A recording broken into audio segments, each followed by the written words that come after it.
ಆಸ್ತಿಗಳನ್ನ ಕಳ್ಕೊಳ್ತಾ ಇದ್ದಾರೆ, ಪ್ರಾಣಗಳನ್ನ ಕಳ್ಕೊಳ್ತಾ ಇದ್ದಾರೆ. ಮಕ್ಕಳು ಇವತ್ತು ಆನ್ಲೈನ್ ಗೇಮ್ ಅಲ್ಲೇ ಆಟ ಆಡ್ತಾ ಇದ್ದಾರೆ.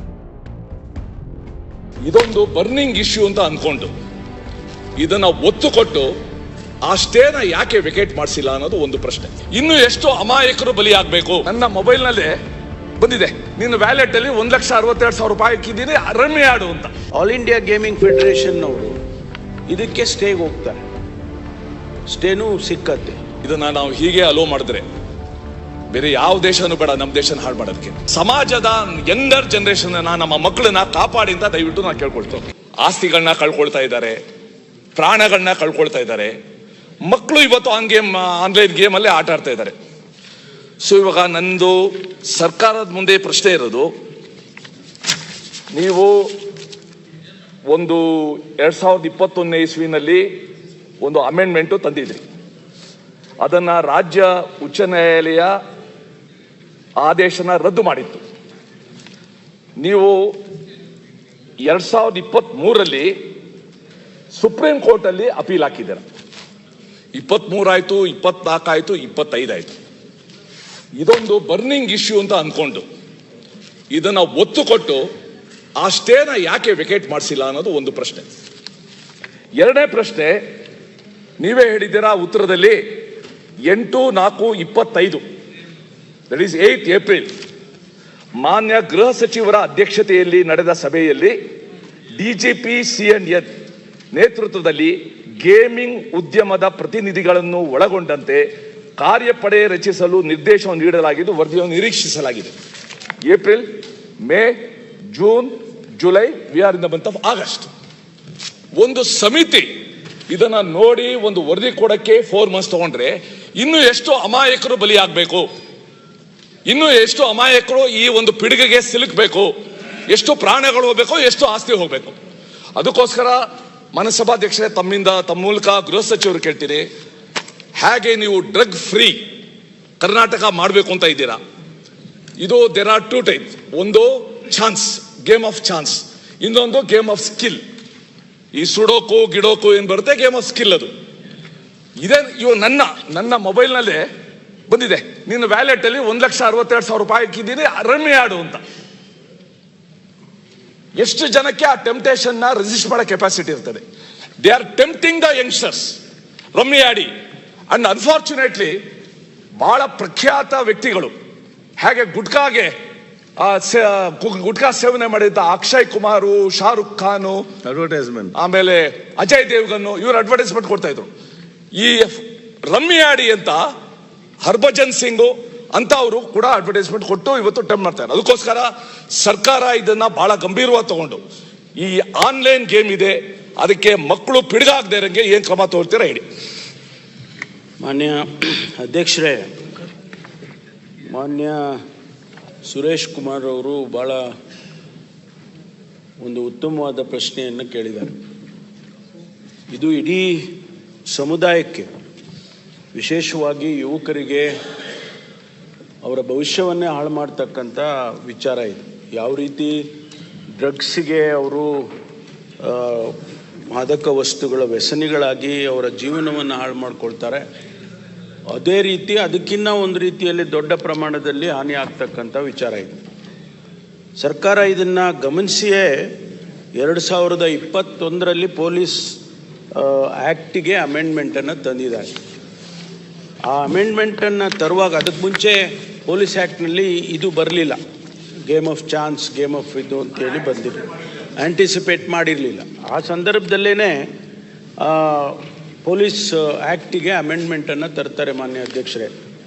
ಅದರಲ್ಲಿ gaming means and includes online games involving all forms of wagering or betting, including in the form of tokens valued in terms of money paid before or after issue of it, or electronic means and virtual currency, electronic transfer of funds in connection with any game of chance, but does not include a lottery or wagering or betting on horse race run on any race course within or outside the state. ಇದು ಒಂದು ಅಮೆಂಡ್ಮೆಂಟನ್ನು ತಂದಿದ್ದಾರೆ. ಮುಂದುವರೆದು class 4ನಲ್ಲಿ class 11ನಲ್ಲಿ ಇನ್ನೊಂದು ಇದನ್ನು ಪ್ರೊವಿಷನ್ಸನ್ನು ಸೇರಿಸಿದ್ದಾರೆ. Instruments of gaming includes any article used or intended to be used as a subject or means of gaming, including computers, computer systems, mobile apps, or internet or cyberspace, virtual platforms, electronic applications, software and accessory or means of online gaming. ಇದು amendment ತಂದು, ಇದು ಭಾಳ ಉಪಯುಕ್ತವಾದಂಥ ಅಮೆಂಡ್ಮೆಂಟನ್ನು 21ರಲ್ಲಿ ತೆಗೆದುಕೊಂಡು comprehensive ಆಗಿ ತಂದಿದ್ದಾರೆ.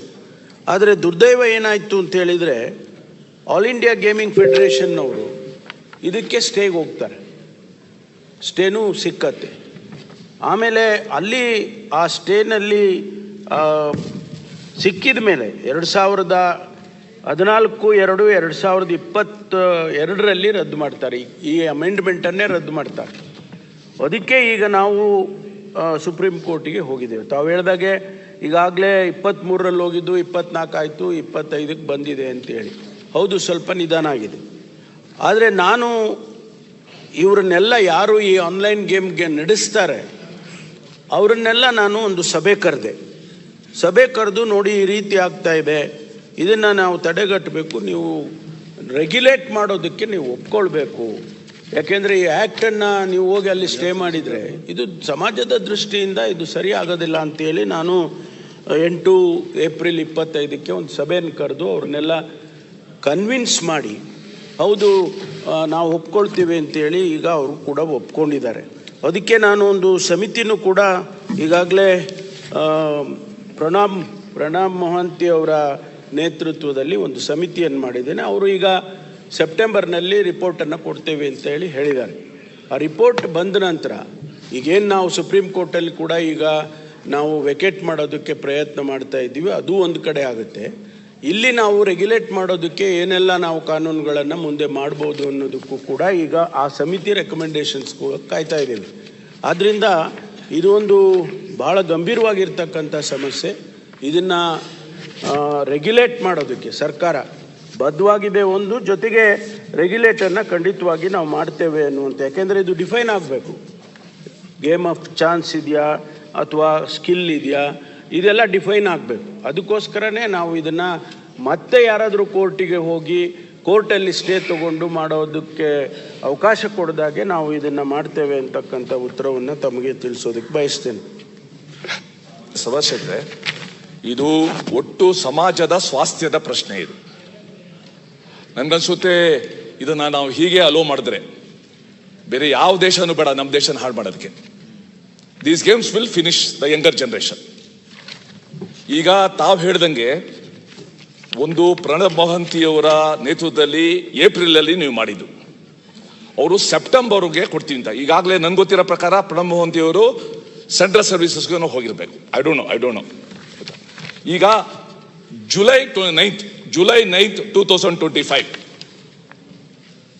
in a major move to curb the growing menace of unregulated online betting and gambling, the Karnataka government proposed the establishment of a dedicated Karnataka Online Gaming and Betting Regulatory Authority ಅಂತ ನೀವು ಹೇಳಿದ್ದೀರ. ಅದಕ್ಕೆ all India gaming federation CEO mister Roland Landers ಅವ್ರು ಹೇಳಿದ್ದಾರೆ, ಈ ಸ್ಟೆಪ್ಗೆ set a clear distinction between games of skills and chance backed by progressive regulation is essential to ensure consumer protection and foster responsible growth in the online gaming sector ಅಂತ ಅವರು ಕೂಡ ಒಪ್ಕೊಂಡಿದ್ದಾರೆ. He has agreed. ನಾವೇನೋ regulatory ಮಾಡಬೇಕು, ಇದನ್ನ ಆ skill ಬೇರೆ by chance ಬೇರೆ ಅನ್ನೋದನ್ನ. ಸೊ ಇದನ್ನ ಮನಸ್ಸಲ್ಲಿ ಇಟ್ಕೊಂಡು ನಾನು ತಮ್ಮಲ್ಲಿ ಆಗ್ರಹ ಮಾಡೋದು, in the interest of the younger generation, in the interest of the health of the society, supreme ಕೋರ್ಟಲ್ಲಿ ಯಾವುದಕ್ಕೋ ಬಹಳ ಸ್ಟ್ರಾಂಗ್ ಇರೋ ಅಡ್ವೊಕೇಟ್ನ ಕರ್ಕೊಂಡ್ಬಂದು ನಿಲ್ಲಿಸ್ತೀರ. This case requires a strong defence, ಒಂದು ನಮ್ಮ ಸ್ಟ್ರಾಂಗ್ ಸಬ್ಮಿಷನ್. ಇದನ್ನ ಸುಪ್ರೀಂ ಕೋರ್ಟಲ್ಲಿ ಸ್ಟೇ ತಗೊಳ್ಳೋದಕ್ಕೆ ದಯವಿಟ್ಟು ಟಾಪ್ ಪ್ರಯಾರಿಟಿನಲ್ಲಿ ನೀವು ಕ್ರಮ ತಗೊಳ್ಳಿ. ಜೊತೆಗೆ ಆ ಮೊಹಂತಿ ಅವ್ರ ಕಮಿಟಿ ಏನಿದೆ, ಇವಾಗಲೇ ಆಗಷ್ಟು ಬೇಗ ಆ ರಿಪೋರ್ಟ್ ಕೊಟ್ಬಿಟ್ಟು ಇದನ್ನ ತಂದು ಸಮಾಜದ ಯಂಗರ್ ಜನರೇಷನ್ ನಮ್ಮ ಮಕ್ಕಳನ್ನ ಕಾಪಾಡಿ ಅಂತ ದಯವಿಟ್ಟು ನಾನು ಕೇಳ್ಕೊಳ್ತೇನೆ. ಓಕೆ, ಮಾನ್ಯ ಅಧ್ಯಕ್ಷರು ಒಂದು ನಿಮಿಷ. ಸರ್, ಈಗ ನಮ್ಮ ಸರ್ಕಾರ ಇದ್ದಾಗ ಇದನ್ನ ಮಂಡನೆ ಮಾಡಿ ಜಾನಂದ ಅವ್ರೆ, ಈ ಇದು ಅಗತ್ಯವಾದ ವಿಷಯ ಚರ್ಚೆ. ಒಂದೇ ನಿಮಿಷ, ಬೇಗ ಅರ್ಧ ಗಂಟೆ ಚರ್ಚೆ ಮತ್ತೆ ಮುಗಿಸ್ತೀನಿ ನಾನು. ಓಕೆ, ಅವತ್ತು ಮಾಡಿದ್ವಿ. ಕೊಡ್ರಿ ಅಧ್ಯಕ್ಷರೇ. ಒತ್ತಡ ಹೇಗಿತ್ತು ಅಂತ ಹೇಳಿದ್ರೆ ನಿಮ್ಗೂ ಈಗ ಅರ್ಥ ಆಗ್ತಾ ಇದೆ ಒತ್ತಡ ಹೆಂಗ್ ಬರ್ತಾ ಇದೆ ಅಂತ. ಅವತ್ತು ಅಧ್ಯಕ್ಷರೇ ನನ್ನ ಚೇಂಬರ್ಲಿ ಹೇಳಿ ಹೋಗಿದ್ರು, ನೀವು ಇದನ್ನ ತರಬಾರ್ದು, ನೀವು ತಂದ್ರೆ ನಾವು ಕೋರ್ಟ್ನಲ್ಲಿ ಅದನ್ನು ಸ್ಟೇ ಮಾಡಿಸ್ತೀವಿ ಮತ್ತು ಅದನ್ನು ಕ್ಯಾನ್ಸಲ್ ಮಾಡಿಸ್ತೀವಿ ಅಂತ ಹೇಳೋಗಿದ್ರು. ನಾನು ಅವತ್ತು ಹೇಳಿದ್ದೆ, ನಮ್ಮನ್ನು ಹೆದರ್ಸ್ಲಿಕ್ಕೆ ಬರಬೇಡಿ ನೀವು ಅಂತ, ಹೆದರ್ಸ್ಲಿಕ್ಕೆ ಬರಬೇಡಿ, ನೀವೇನು ಬೇಕಾದ್ರೂ ಮಾಡ್ಕೊಳ್ಳಿ ಅಂತೇಳಿ ಹೇಳಿದ್ವಿ.